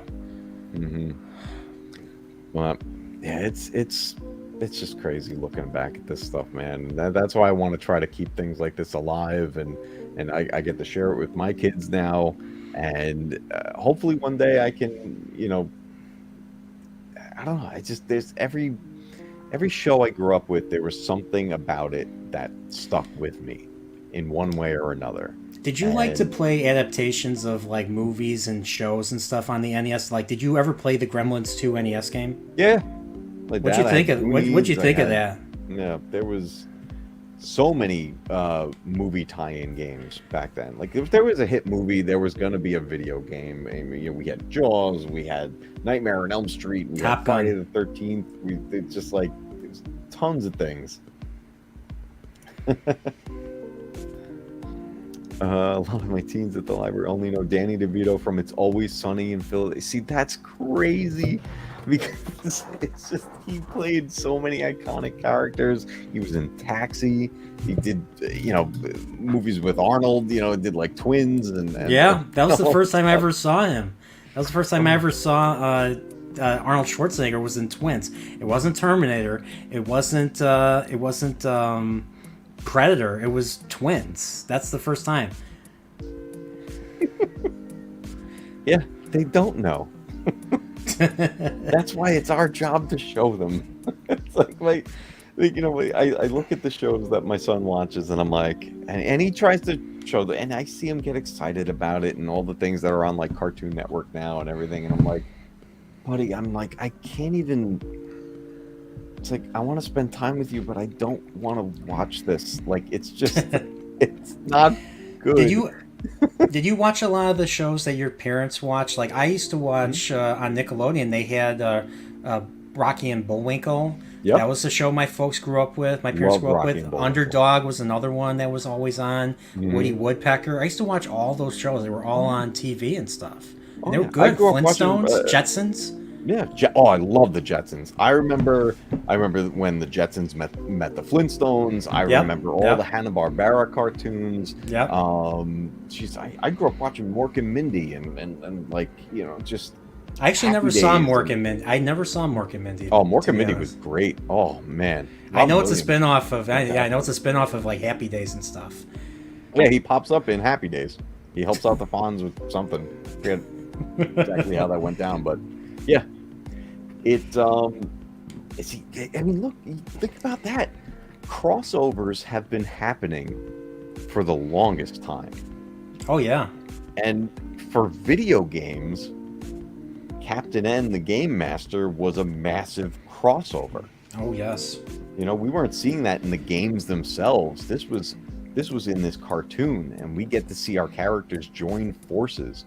There was no way we could have imagined we were going to see Mega Man team up with Simon Belmont. It just never crossed our minds. No, that's true. Then it happened. Like, yes. Oh man. I mean, there was, plenty of years where we would have never thought or even allowed Mario and Sonic to be on the same screen together. Oh no. That was a big no-no. And then years later, like Sega's been working with. I mean, Sega's no longer the hardware system maker. Now they've done a lot of business. They've partnered with Nintendo. The Mario and Sonic games, the Olympics games. I mean, yeah, it's insane that how far all these things have come, and to see everything cross over now, and the possibilities of doing that. That's why I feel like a show like this could make a comeback in this time, because right now the world is all about multiverse and crossovers and combining every story to fit.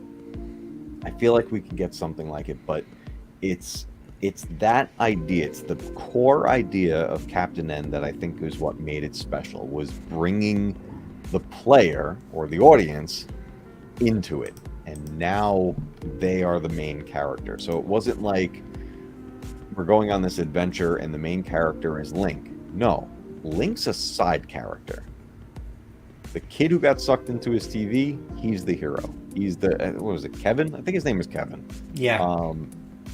Kevin is the main character. Kevin is us. He's everyone. He's all the players. And that's what made it special. And that's why I think this show deserves a comeback. I hope one day it does.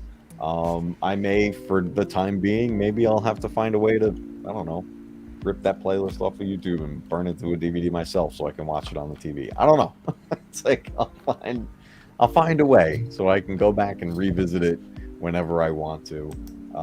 But I would love an official release with artwork and the whole deal. Anything. Put some commentary in there. Put some special features. Tell the history of this thing. But I feel like it's a show that has vanished too much. Like it needs to be brought back out. And when I build a channel around retro gaming, and for the most part, or just gaming in general. I feel like every gamer should experience Captain N the Game Master at least once in their life. They got to get a sense of what this was and what it was like to grow up in the 80s and 90s with the types of games we had and the characters that were our heroes at the time. But that was the whole reason I wanted to sit down and talk about this, because I don't know, that show's been on my mind lately. You hear that, Shout Factory? You hear that, Sony? Reissue Captain N the Game Master for DVD. Please. Or heck, or bring it to Blu-ray or something. We know you're listening. We know you're listening. Yeah, you took down the first stream. Come on now. Exactly. So did you take down because you have it in the works? Good question. Yeah, is it? Oh man. But in all seriousness, yeah, I need to rewatch that. I need to rewatch all the shows and all of its cheesy goodness and stuff. Oh yeah. Like I rewatched Mario. I rewatched one of the episodes with my friend's 5-year-old or 4-year-old a few years ago. Koopa Claus. She loved it. And stuff. So, I just need to recheck them out. I ultimately want to do a retrospective on the Mario Super Show, the old Legend of Zelda. Heck, yep. Captain N too. There you go. 'Cause I remember this. This was part of what made me. Yeah. You could combine the whole thing, man, because remember that the Captain N ended up tacking on to Super Mario World. Yeah, because the only thing I did was I included it in my Mario retrospective as just like supplemental material. Like, hey, have you ever heard of this? And what's funny was a lot of people that commented, it's like, I never knew about this. Like, well, now you do. Yep. So, it was a great stream. I really enjoyed this. It was really cool going back. By for it, man. This was good. It's like I didn't have a whole plan for it. I just started thinking about it and was like, I'm gonna go live and talk about it and see where. I was just like, here's the funny thing. I was gonna play some Pokemon Arceus, and I was gonna go check my channel to see what part I was at. But then I saw your Captain N thing. I'm like, I thought it was gonna be a video, but I didn't realize it was gonna be a stream. So I was just typing in all this stuff, based on everything I knew, and then I was about to do the Pokemon thing, and then you sent me the link. I was like, should I go on? Yeah, I'm gonna go on. I'm gonna talk about this. I'm glad you did, man. This was fun. I always love taking these trips down memory lane and thinking about all these things. But I think this is a good spot to wrap everything up. It's getting late over here too. It's almost 12:30 for me. And I look forward to your next retrospectives, man. I love those videos. That's awesome. Yeah, the next video game one I'm doing is Mario 64. So nice. Yeah, then Ocarina. Then it's gonna be Ocarina, and then I think I'm gonna do a Metroid one, and then I think I'm gonna do an NES one, like a personal NES one, where I'll talk about all the games that I owned and stuff that I played. And Fester's Quest is definitely gonna be mentioned in this one. And I'm gonna include all of my frustrations with that one. So nice. But yeah, but I want to now, because of this conversation, I want to do one for the animated stuff, because DuckTales, everything. I want to do DuckTales. There's so many ideas. Afternoon. My mind is exploding with ideas of retrospectives. Like, I can do this for the rest of my life. Dude, for all those Disney afternoon cartoons, you could pretty much link the cartoon back to a Nintendo game. Yeah. DuckTales, amazing. I love. Yep. I mean, you played them both. I love both of them. Remastered, the DuckTales remastered was very emotional to me, because it was the perfect send off for the original DuckTales. Because a few years after that, Alan Young passed away, June Foray passed away. All the original voice actors were starting to leave us. Yeah, it was the last recording of new dialogue for Scrooge McDuck. Yeah. Speaking of DuckTales, really quickly, what did you think of the newer show with David Tennant? I watched a handful of episodes. It didn't land for me. I didn't like there were some aspects that were interesting, like talking about giving it a bit of less episodic, more of a serialized story. Yeah. Like, who was Huey, Dewey, and Louie's mother and stuff? Who was Della Duck? was interesting, but I did not like the art style. I just don't. The 80s look, the 80s looks so much better. The one from the 80s looks so much better. I don't like that. The art style, I didn't mind the art so much because they based it off of the comic strips of it. So the original Carl Barks. So like the original Carl Barks comic strips. Okay. So that I was okay with. I didn't like the way the characters were portrayed. Like that's what threw me off. Huey, Dewey, and Louie were just kind of annoying. Like I don't know. I gave it a chance. I watched a bunch of it. They were all comedians. They were all comedians too. It wasn't Rusty Taylor singing single voice being all three of them, which is what I'm used to and stuff. Yeah. So. Exactly. But anything that comes back to something like that nostalgic, I'm going to give it a chance. It was, when Cobra Kai came out, I was like, Are you kidding me? Like, how is this a thing? What are we doing? Is this going to be awful? Yeah, I thought that too. And then I watched, I was like, totally wrong. I watched the whole season in a single night. That's how crazy it was. I watched the whole season. That's how into it I was.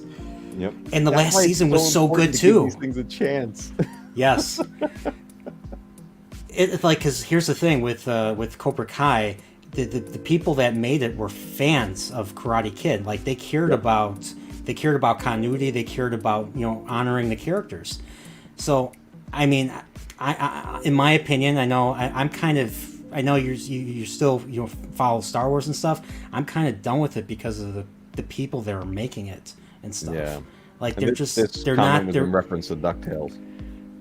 It was it was interesting, but they ended up canceling it ultimately. So because that's what they do. That's what Disney cartoons do. So I don't know if they made a finale to it, but so with Star Wars, I'm kind of checked out at this point. I mean, I still love the original trilogy. I love the prequels and stuff, and all the games that came out in the 90s and the 2000s. I love the games in the 2000s. KOTOR. Yeah. Some of the best KOTOR 2, some of the best written stuff I've ever played and stuff. So I love playing a villain. It is so fun to play a villain, just to play a hothead jerk in KOTOR. Just like I took out some of the Jedi characters that eventually join you and stuff. That's how I just chose the dialogue that just makes you so provocative and stuff. Oh yeah.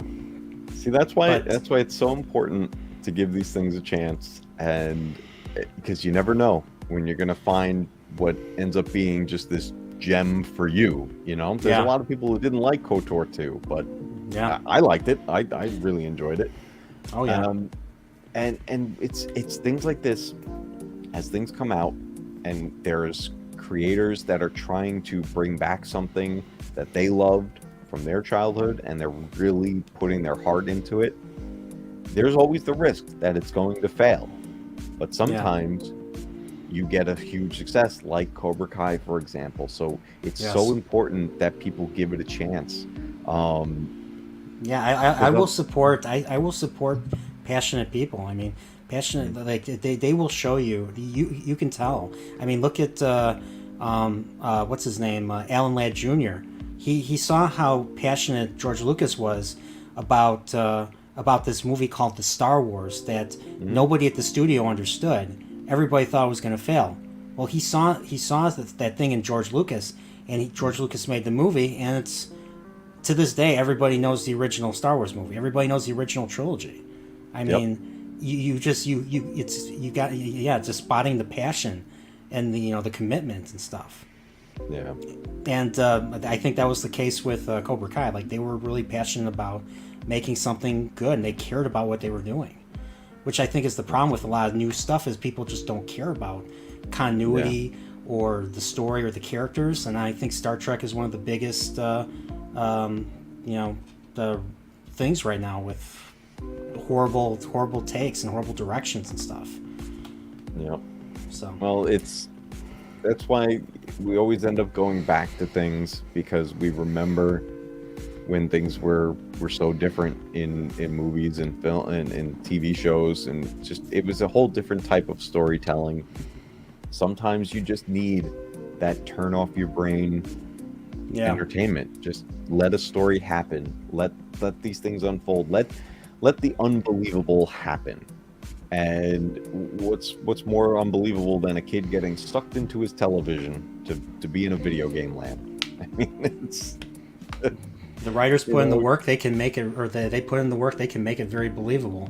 Yeah. Once I heard those sound effects, I was in. Oh yeah, the sound effects were key, and to anyone watching, live now, and whoever watches the replay, just YouTube search or Google search Captain N the Game Master. You'll find the playlist. It's out there to watch, and hopefully one day we get another official release of it for people to purchase and have their own copies of it. That the DVDs are out there, but they're very expensive now because it was a limited release. And again, I'm kicking myself because I had it in my hand. Yeah. I put it back on the shelf. And I don't know why I did that. That was 2007 when that DVD came out, so that's it's already 15 years ago. Gee. Yeah. Come on, shout! Come on, shout! Shout Factory. Get it out there! Come on! Get it out there! Well, dude, I really appreciate you coming by and having this chat with me, man. This was a lot of fun. I agree. And, I feel the same way. Thanks for having me. And everybody here, I know a lot of people swung over from your Discord and from your community over there. So obviously they're subscribed to you. But anyone watching this in the future, if you're not subscribed to the Nerdporeal Lifeform, get over there. There's some cool retrospectives, cool gaming stuff, cool stuff about old classic horror movies. There's a lot for everybody over on that channel. So give them a sub, drop some likes. Trust me, you won't. Yeah, and also subscribe to the Matt Cave. Subscribe to it and you won't be sorry. All right, dude. We'll wrap it up here. Everybody, thanks so much for joining us tonight to talk about Captain N, the Game Master, a show that has just vanished into obscurity, but I desperately would like to bring it back. And in the meantime, until we meet again, keep retro gaming alive, because one day your games will be retro too. We'll catch you on the next one, guys.